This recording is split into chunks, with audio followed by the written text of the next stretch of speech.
He walked past her every day for 3 years, never looking twice at the girl singing on the street corner. Until one day she whispered the words that stopped him cold. "You left me when I was born." The relationship between wealth and family can be complicated and heartbreaking. In the heart of a bustling city, a young street performer with extraordinary talent struggled to make ends meet, singing with a voice that could move mountains. What no one knew was that her beautiful melodies masked a painful truth that connected her to one of the city's wealthiest residents. Every day this millionaire businessman would walk by, dropping occasional loose change without ever making eye contact. Little did he know that his carefully constructed world was about to collapse around him with just 7 words from the lips of this talented stranger. This is a story about recognition, long-buried secrets, and the moment when past decisions finally catch up with you. The morning air was crisp as James Harrington stepped out of his limousine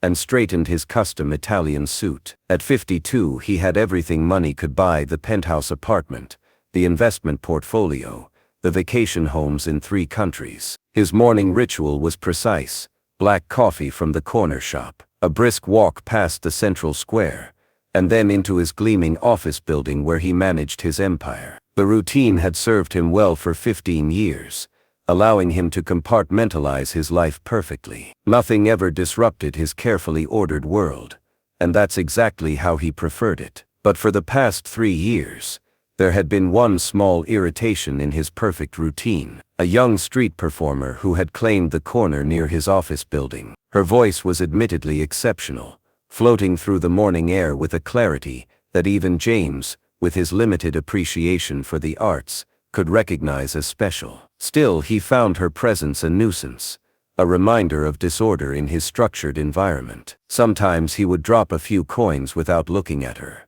more to ease his own conscience than from any real generosity. He never saw how her eyes followed him as he walked away. Today seemed no different as James approached the familiar corner, his mind already occupied with the merger proposal waiting on his desk. The girl was there as always, her guitar case open before her, a few scattered bills and coins reflecting the morning sunlight. She was singing something soft and melancholy, her voice carrying despite its gentleness. For a brief moment, something about the melody caught his attention. It seemed strangely familiar, though he couldn't place why. He hesitated for just a second, but then continued walking, reaching into his pocket for his usual token contribution. As he dropped the coins, their eyes met for perhaps the first time in 3 years. Hers were a striking blue-green, startlingly familiar in a way that made something cold slide down his spine. Before he could look away, she stopped singing mid-verse. The silence was sudden and jarring in the busy morning soundscape. James felt himself frozen in place,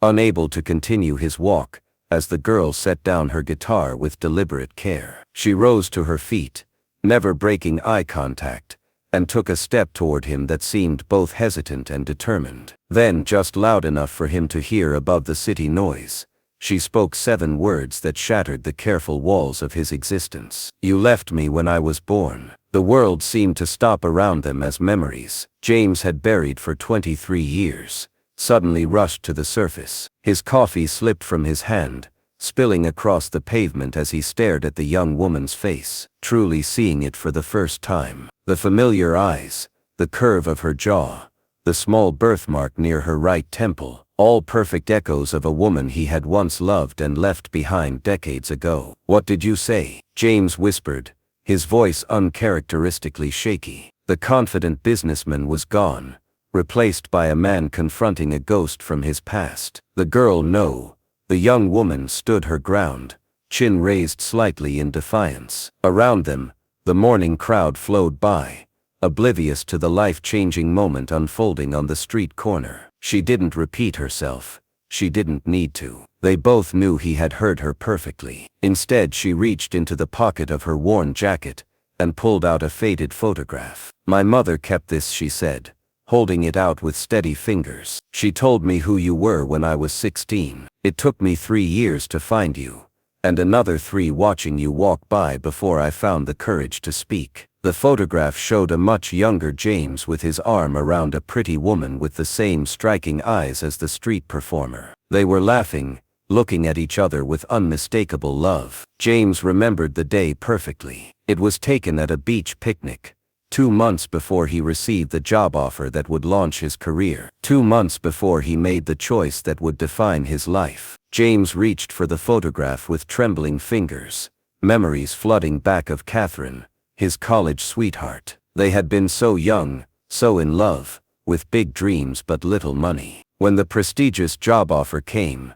requiring him to move across the country, Catherine had told him she was pregnant. Panicked and ambitious, faced with a future he hadn't planned, he had made a devastating choice. He left without a proper goodbye, sending only a check and a cowardly note explaining he wasn't ready for fatherhood. It was the greatest regret of his life, one he had buried beneath layers of success and achievement. "Your mother," he managed to say, his throat tight with emotion he hadn't allowed himself to feel in decades. "Is she?" He couldn't finish the sentence, suddenly terrified of the answer. The young woman's expression softened slightly, perhaps recognizing the genuine fear in his eyes. She tugged at the silver chain around her neck, revealing a small heart-shaped locket that James instantly recognized. He had given it to Catherine on their 1-year anniversary, spending nearly 2 months' worth of his part-time job earnings to afford it. "She passed away last year," she said quietly, and James felt his heart constrict painfully. "Cancer. Her last wish was that I find you, not for money or help, but so that I would know both halves of my story." A tear slipped down her cheek, but her voice remained steady. "She never stopped loving you, you know. Even after everything, she made sure I knew you as the boy she loved, not just the man who left." The words were like physical blows, each one cracking the carefully constructed image James had of himself as a self-made success. For the first time in his adult life, James Harrington was at a complete loss. The bustling street corner felt suddenly exposed as emotions he'd suppressed for decades threatened to overwhelm him. Without thinking, he gestured to a small cafe across the street. "Please," he said, his voice hardly recognizable to his own ears. "Could we talk?" She hesitated, studying his face as if searching for something specific, then nodded once and began gathering her things. James watched as she carefully placed her guitar in its worn case,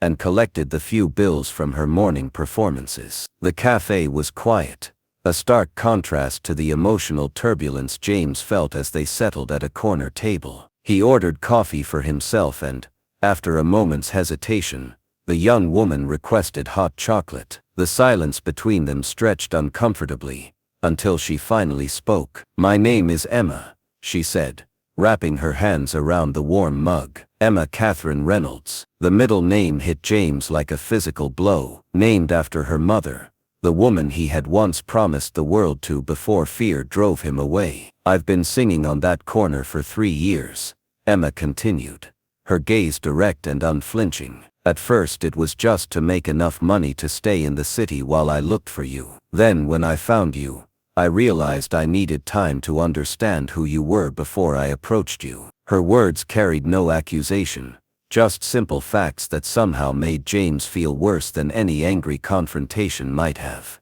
"I watched you drop coins without seeing me, rushing to your important meetings and perfect life." The waitress brought their drinks, providing a momentary reprieve from the intensity of the conversation. James stared into his coffee, trying to process the earthquake that had just shaken his carefully constructed reality. 23 years ago, he had made a choice that seemed logical at the time: his career or a family he wasn't ready for. He had convinced himself over the years that Catherine and their child would be better off without him, that the financial support he secretly arranged through his lawyer was enough to absolve his conscience. Now facing his daughter across the table, the hollowness of that justification was painfully apparent. "I don't want your money," Emma said suddenly, as if reading his thoughts. "Mom made sure I never went without, even when things were tight. She was amazing like that." There was pride in her voice, and love so profound it made James ache with the knowledge of all he had missed. "I'm here because she believed everyone deserves to know where they come from,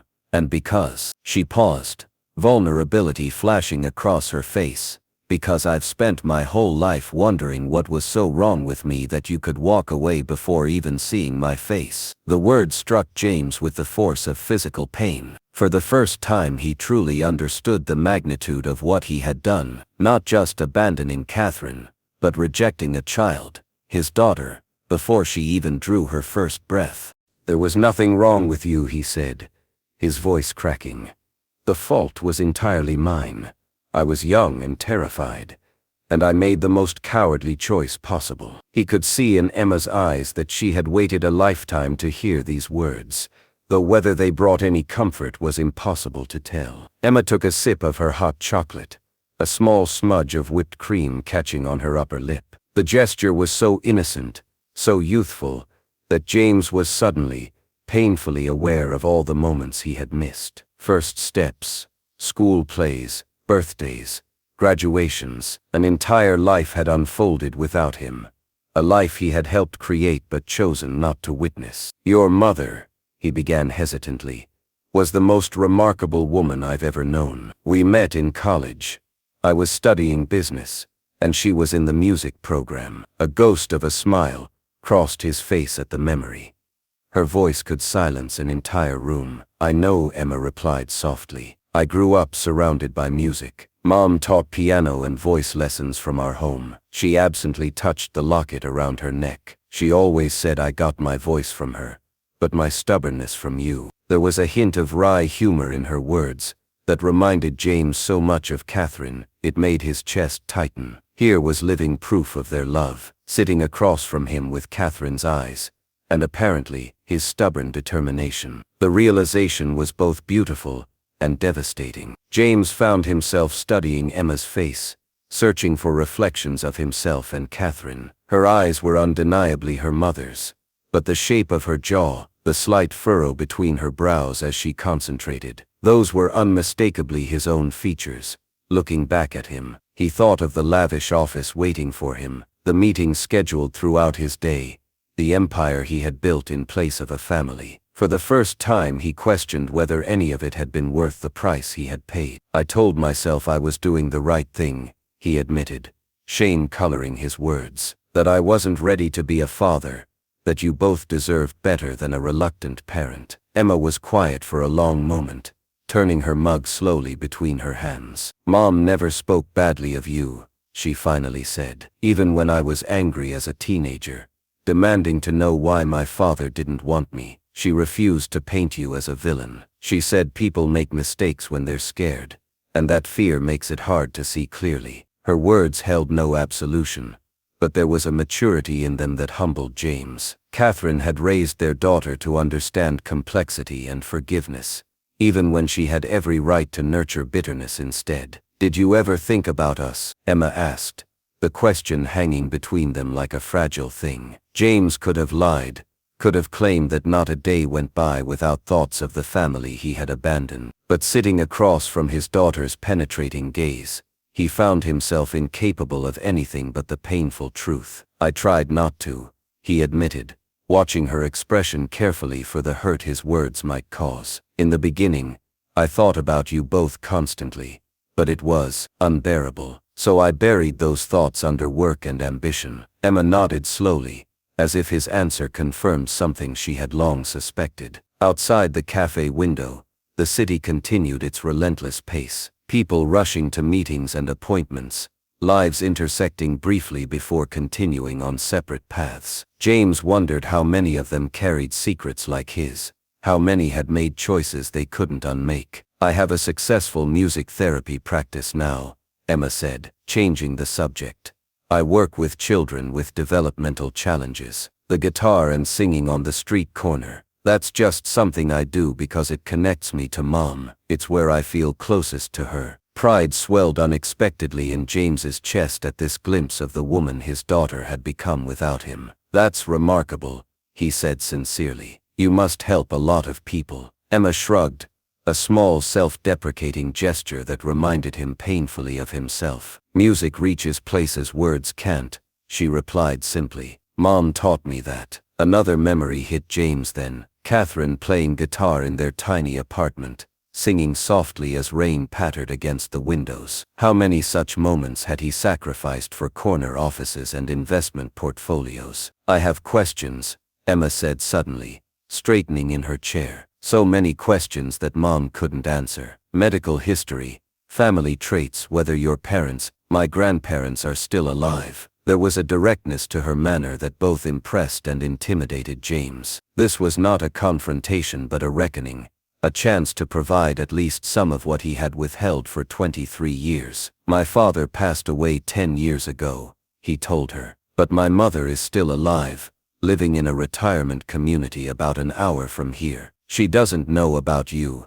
No one in my life does." The implication hung heavily between them. James had not only abandoned his child, but had erased her existence entirely from his new life. Emma absorbed this information with remarkable composure, though James could see the hurt it caused flicker briefly across her expressive face. "Would you tell me about her?" she asked, and the simple request broke something open inside him. Here was his daughter, asking not for the fortune he had amassed or the status he had achieved, but simply to know the grandmother who had been kept in ignorance of her existence. In that moment, James understood with painful clarity that all his wealth meant nothing compared to the family connections he had severed. As James began to tell Emma about her grandmother, Martha Harrington's passion for gardening, her collection of antique teacups, her sharp wit even at 82, he felt a strange sensation, as if pieces of himself long separated were slowly being brought back together.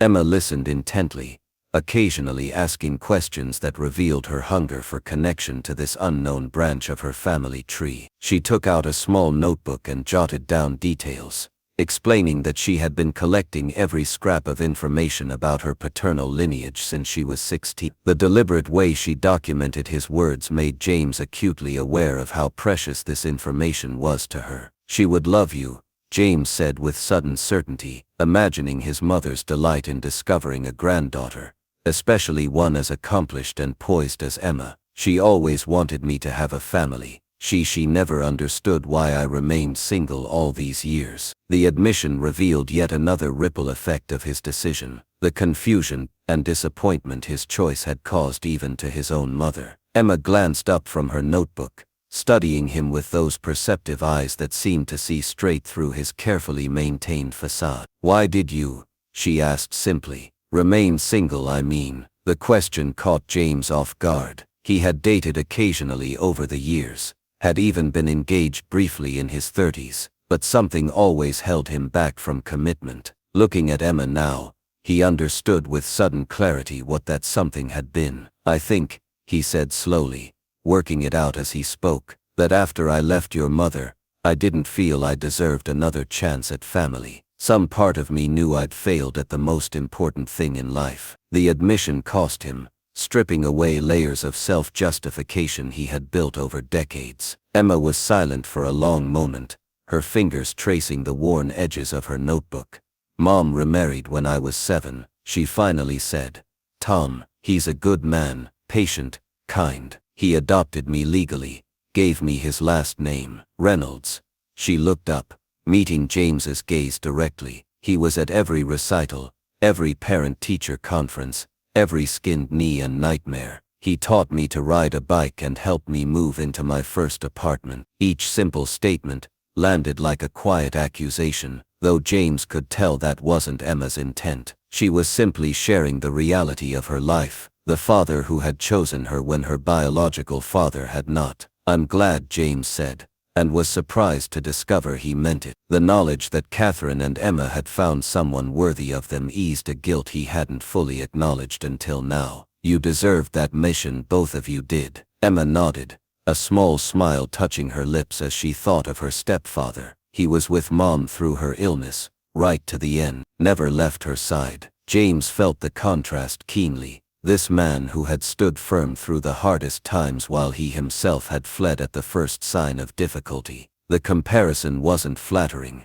but it was necessary, a mirror held up to the choices that had defined his character. "Why now?" James asked after a thoughtful pause. "You said you've known where I was for 3 years. What made today different?" Emma carefully closed her notebook and slipped it back into her bag, taking her time with the answer. Outside, the morning had given way to midday, sunlight streaming through the cafe windows and creating patterns across their table. James realized with a start that he had missed his morning meetings, something that would have been unthinkable just hours ago. Somehow, it didn't seem important anymore. "Today is my birthday," Emma said quietly. 23 years ago today, you walked away from us." The simple statement carried no accusation, just a weight of significance that made James's heart constrict painfully.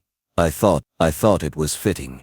She looked down at her now empty mug, her fingers tracing its rim. "Mom always said that beginnings and endings often share the same day. I wanted to see if she was right." Richard followed her gaze, considering the question carefully. "Every day," he admitted. "But then I look at who she's become, who we've all become, and I can't wish for a different path." The journey had been long and often painful, but it had led them here to this moment of unexpected grace. Ahead of them, Emma waved excitedly, pointing to something in the distance. They quickened their pace to join her, moving forward together. The distinct crescent birthmarks on their wrists caught the sunlight as their hands linked briefly.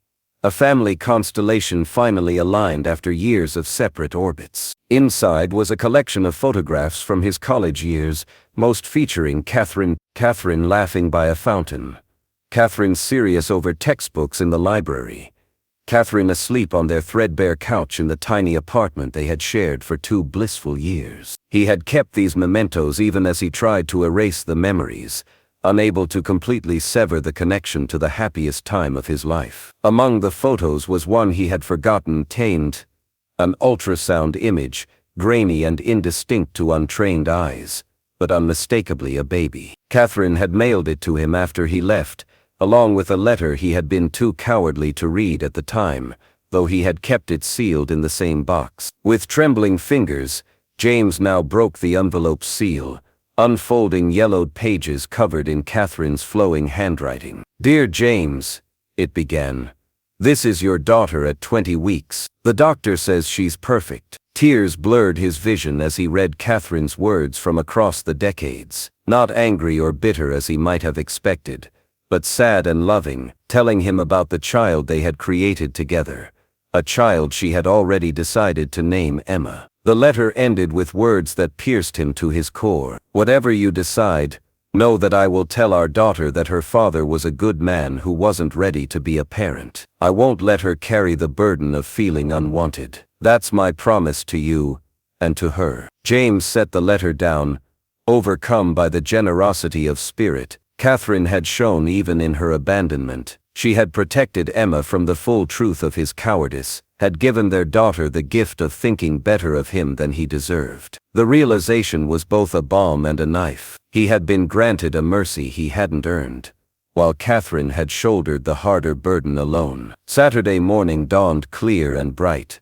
a perfect spring day that felt like an undeserved blessing. James woke early, unusual for a weekend, and spent an inordinate amount of time deciding what to wear to Riverfront Park. His wardrobe, filled with custom suits and designer casual wear, suddenly seemed inappropriate for the occasion. Finally, he settled on simple khakis and a blue button-down shirt, respectable but not ostentatious, the kind of outfit that wouldn't draw attention. He wanted to hear Emma sing, to see her in her element, without disturbing her or making his presence a distraction. The park was already busy when he arrived, joggers and families with children enjoying the pleasant weather. James followed the sound of guitar music to a small gathering near the center fountain, where Emma was seated on a simple folding stool, her instrument cradled in her arms as she sang. He stopped at the edge of the crowd, his heart catching at the sound of her voice, clear and expressive,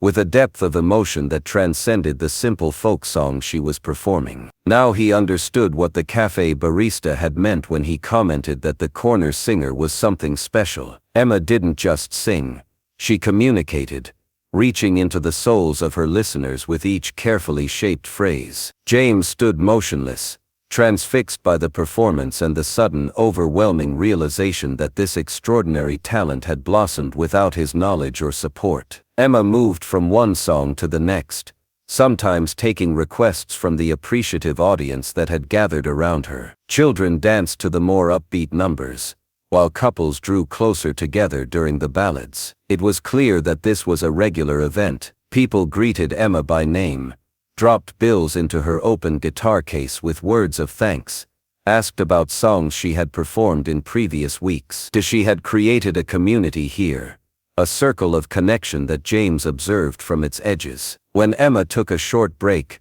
sipping water and chatting with a few regulars, her eyes scanned the crowd and found James standing slightly apart. A flicker of surprise crossed her face, quickly replaced by cautious acknowledgement, a slight nod in his direction that neither welcomed nor rejected his presence. She had invited him, yes, but perhaps hadn't fully expected him to come. The realization that she might have doubted his word, might have anticipated yet another disappointment from him, struck James like a physical blow. He had so much to prove, so much trust to rebuild, and no clear idea of how to begin. The morning continued, Emma's music filling the park with moments of joy and reflection. James remained at a respectful distance, neither approaching nor leaving, simply bearing witness to this aspect of his daughter's life. As her session drew to a close, he noticed a young man arrive, tall and athletic with kind eyes that lit up when they landed on Emma. This must be David, he realized,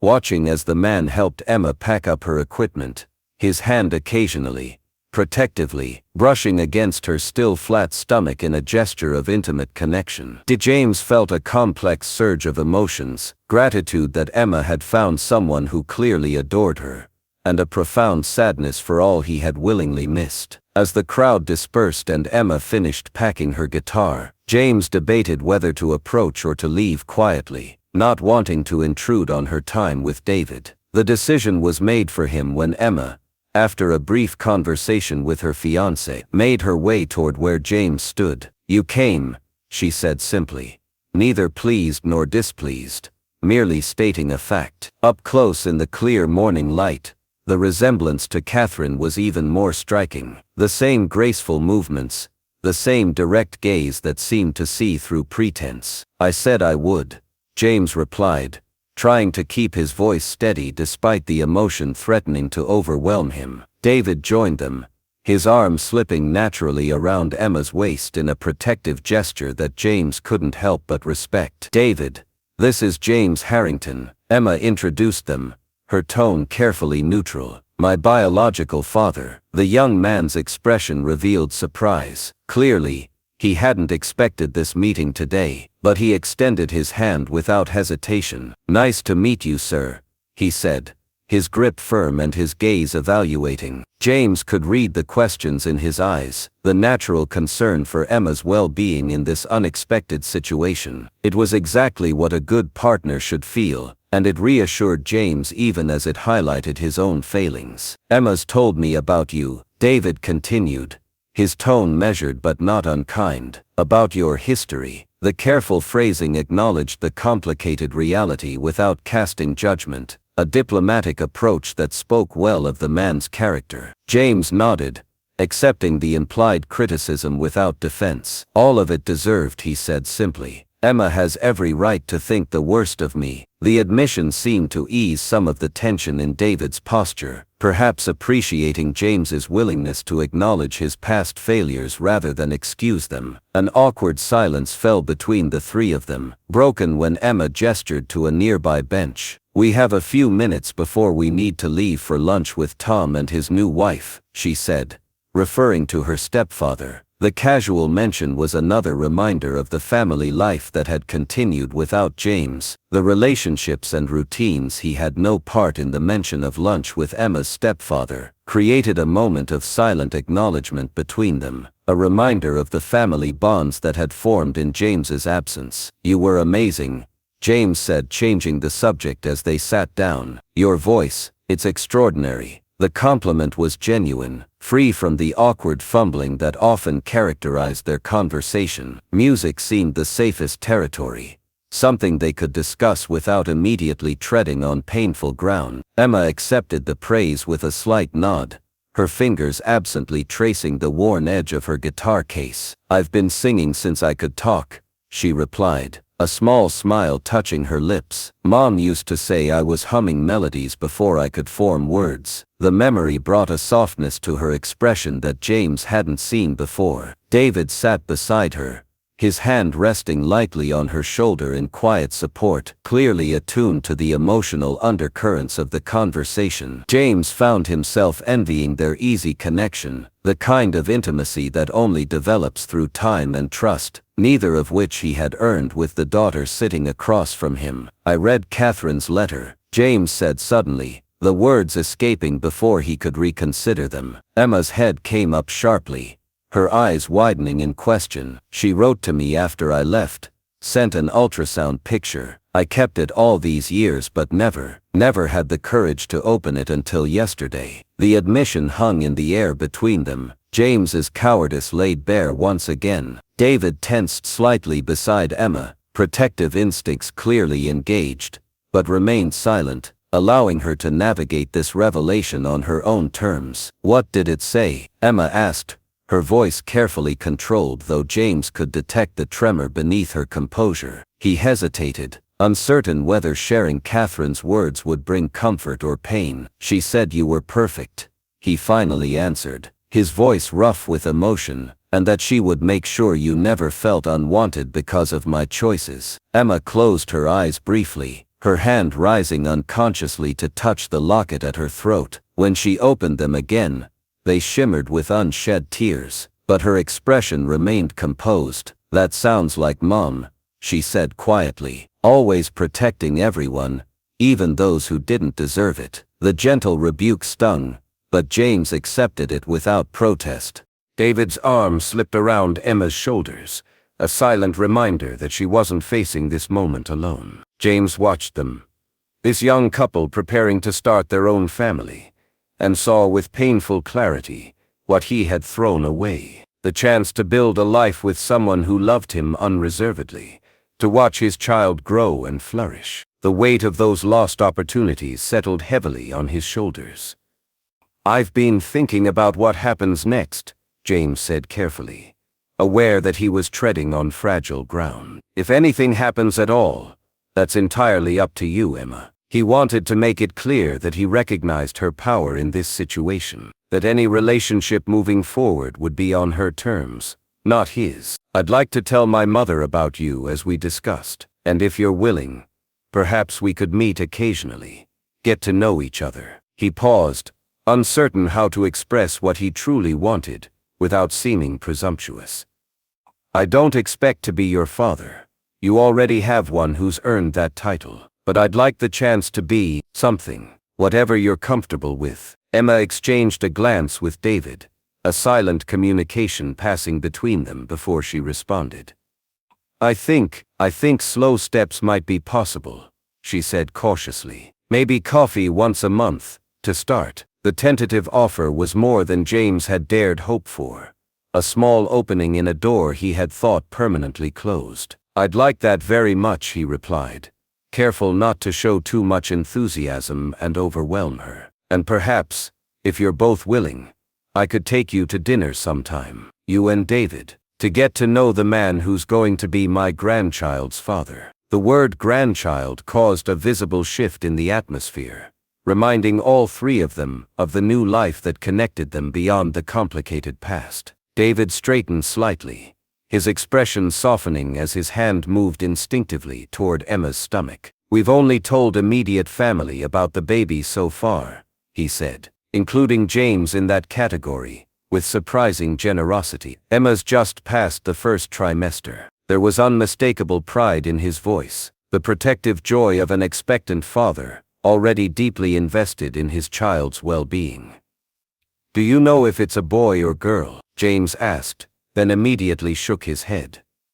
"No, I'm sorry, that's too personal. You don't need to share those details with me." He was painfully aware of his status as an outsider, someone who had forfeited the right to such intimate family information decades ago. To his surprise, Emma smiled, a small genuine expression that momentarily transformed her serious face into a striking echo of her mother's. We don't know yet, she answered. We've decided to wait, to be surprised. The simple sharing of this detail felt like a gift, a tiny thread in a new connection being cautiously woven between them. The morning light shifted, as clouds passed briefly overhead, casting moving shadows across the park bench where this unlikely family meeting was taking place. James noticed Emma checking her watch, and realized their time was coming to an end. She and David had other commitments, other family waiting for them. Your stepfather.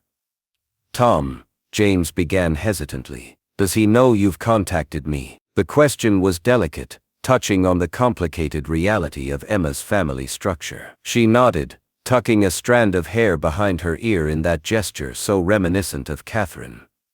He knows, she confirmed. He's always known I might want to find you someday. When Mom was sick, toward the end, they talked about it. She made him promise to support whatever decision I made. Her voice caught slightly at the memory, David's hand tightening on her shoulder in silent comfort. He's a good man, she added, the simple statement carrying layers of meaning. Acknowledgement of Tom's role in her life, the stark contrast between the father who had stayed and the one who had left.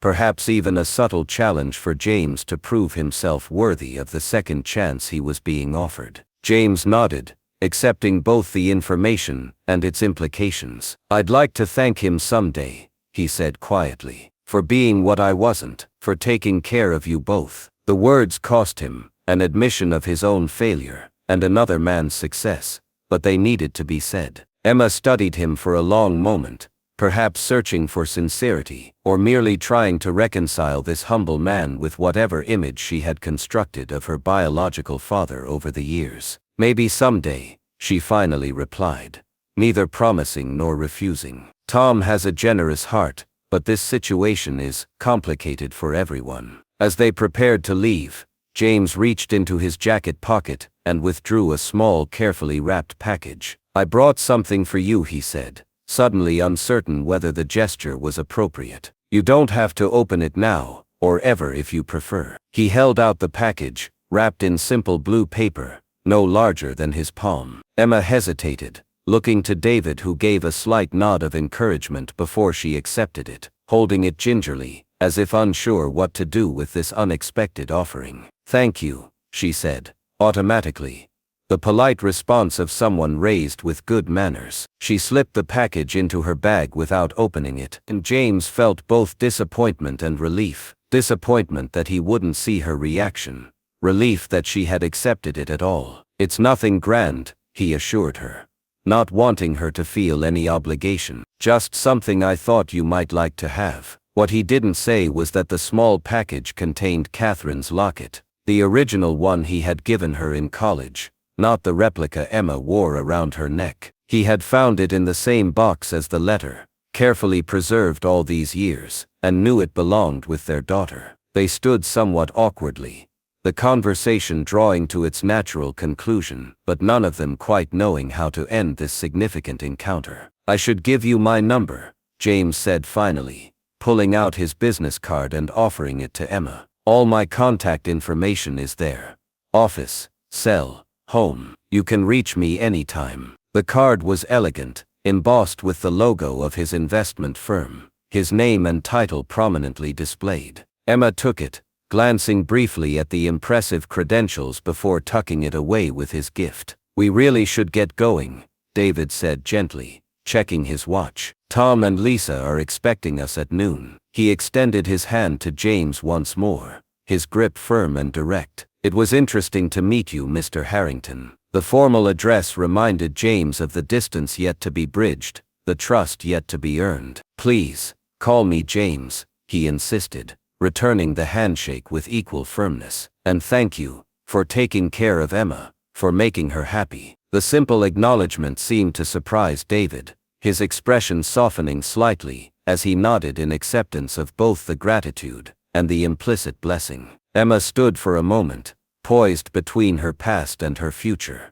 between the father who had abandoned her and the man who would father her child. The complexity of the moment was written in her expressive eyes, so like Catherine's that James felt his heart constrict at the resemblance. I'll call you, she said finally, the promise tentative but real. About coffee. Maybe next week, if I'm not too busy with clients. James nodded, not trusting himself to speak, afraid that if he opened his mouth he might beg for more than she was ready to give. Instead he simply stood, watching as Emma and David gathered their belongings and walked away, her guitar case swinging gently between them, their shoulders occasionally touching in the easy intimacy of a couple deeply connected. James remained on the park bench long after Emma and David had disappeared from view, processing the enormity of what had just happened. After 23 years of running from his past, it had finally caught up with him in the form of a talented young woman with Catherine's eyes and his own stubborn chin.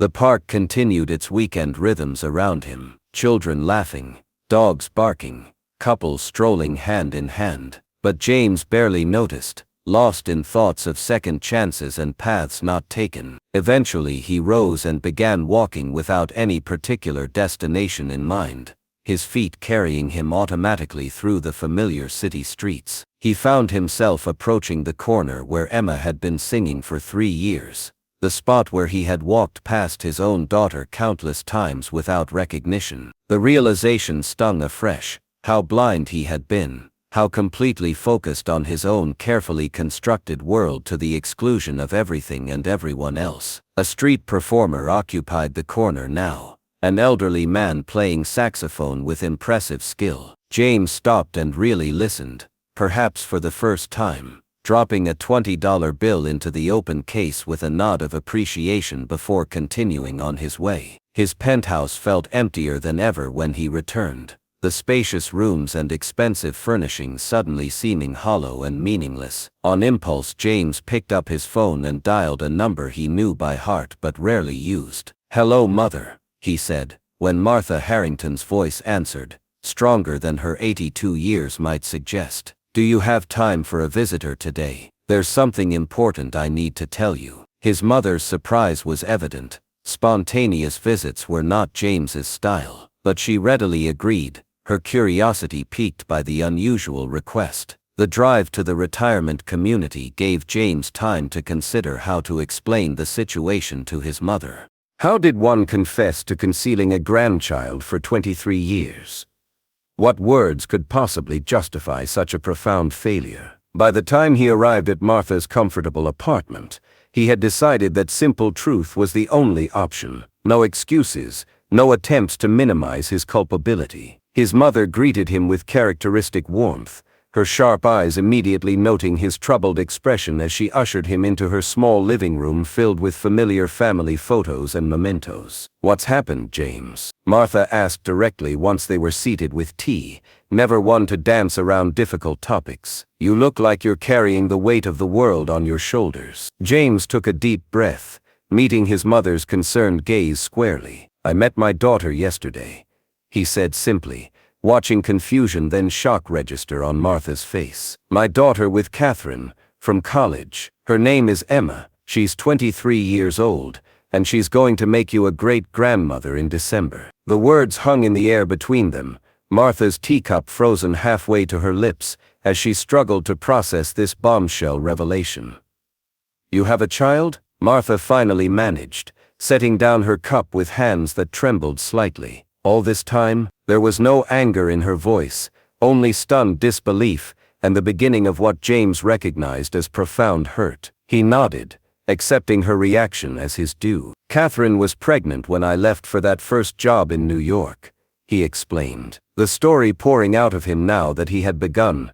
His fear, his flight, the monthly payments that had eased his conscience without requiring his presence. Martha listened in silence, her expression growing increasingly troubled as the full extent of her son's abandonment became clear. "Oh, James," she said, when he had finished, disappointment heavy in her voice. "How could you?" The simple question cut deeper than any angry accusation might have. James had no answer that wouldn't sound like an excuse, so he remained silent, accepting his mother's judgment without defense. Martha rose from her chair and walked to the window, her back straight despite her years as she looked out at the carefully tended gardens of the retirement community. "All these years," she murmured, more to herself than to him. "All these years I've wondered why you never settled down, never gave me grandchildren. And all this time, she turned to face him then, her expression shifting from disappointment to a more complicated emotion James couldn't quite identify.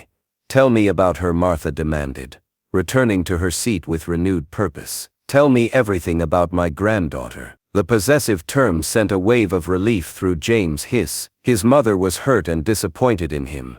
Yes, but she was already claiming Emma as family, already opening her heart to the grandchild she had been denied for so long. He began to speak, describing Emma's music therapy practice, her singing in the park, her resemblance to Catherine, her engagement to David, the baby on the way. With each detail, Martha's expression softened, pain giving way to wonder at this unexpected expansion of her family. She sounds remarkable, Martha said when James had finished, a hint of pride already present in her voice. No thanks to you, she added pointedly, never one to spare her son's feelings when hard truths were needed. But perhaps that's for the best. Catherine clearly did an extraordinary job raising her. James nodded, accepting the rebuke without argument. She did, he agreed. Along with her husband Tom, the man who stepped up when I stepped away. Speaking the words aloud to his mother made his failure even more glaringly obvious.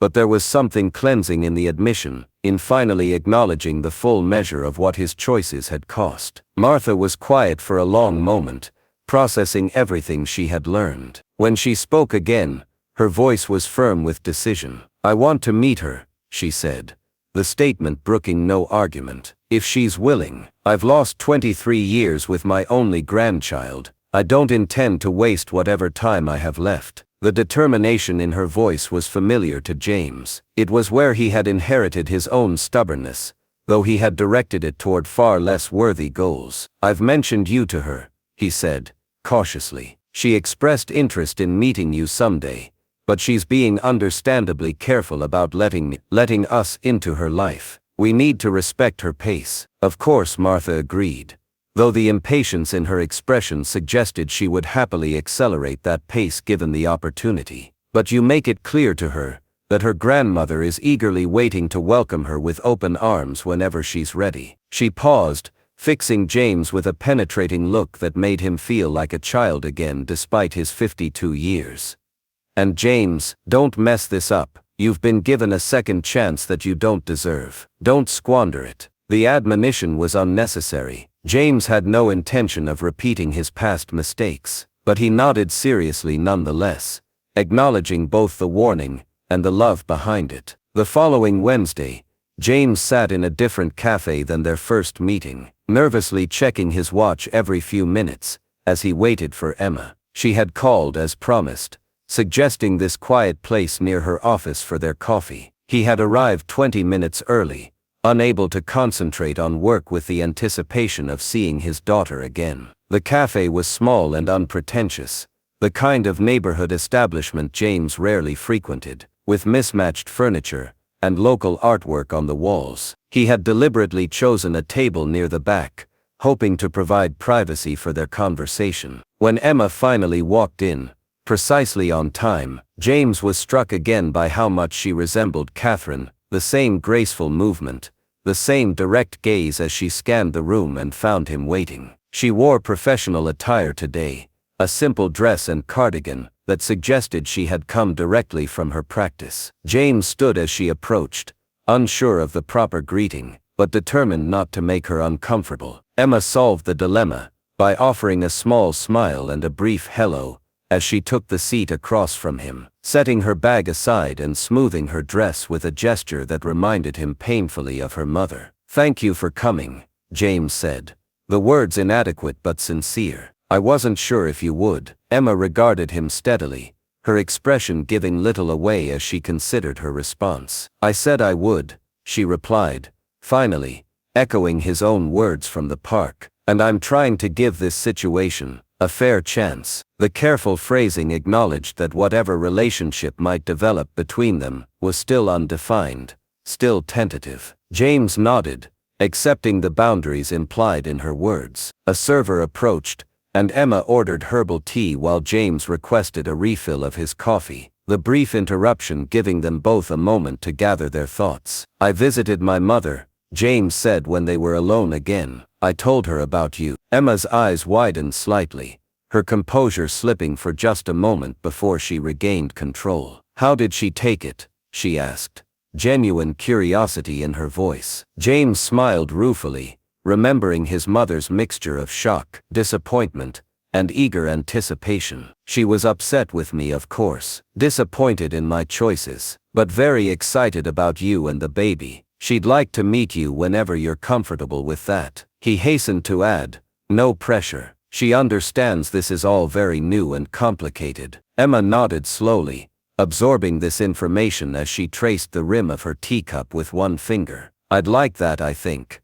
she said cautiously. Maybe in a few weeks, once we've had more time to adjust to all this. The small concession, a willingness to expand their tentative connection to include Martha, felt like a significant gift. James accepted it gratefully, careful not to push for more than Emma was ready to give. Their conversation shifted to safer topics, her music therapy work, his mother's involvement in the retirement community's gardening program, neutral subjects that allowed them to interact without immediately confronting the deeper issues that lay between them. As their time together drew to a close, Emma reached into her bag and withdrew a small familiar package, the gift James had given her in the park, still wrapped in its blue paper. I opened it, she said quietly, meeting his eyes directly. The locket, it matches the one Mom gave me. Her hand rose unconsciously to touch the silver heart visible at her throat. She told me yours was lost, that this was a replica she had made. James nodded, understanding Catherine's protective lie. Better for Emma to believe the original was lost than to know her father had kept it while rejecting them both. She wanted you to have something that connected you to your history, he said carefully. Even if that history was complicated. Emma held the package for a moment longer before returning it to her bag. Thank you for keeping it all these years, she said, her voice soft but steady, and for giving it back now. I think Mom would be glad to know it. Found its way to me eventually. The simple acknowledgement was neither forgiveness nor reconciliation, but it was something, a small bridge across the chasm James had created all those years ago. As they prepared to leave, Emma hesitated, then spoke with careful deliberation. David and I would like to invite you to dinner next month, she said. Nothing formal, just a chance to get to know each other better, if you're interested. The invitation, tentative though it was, felt like the first genuine opening toward a future relationship. I'd be honored, James replied, meaning it more deeply than words could express. Just tell me when and where. Emma nodded, shouldering her bag as she stood. I'll text you the details, she said.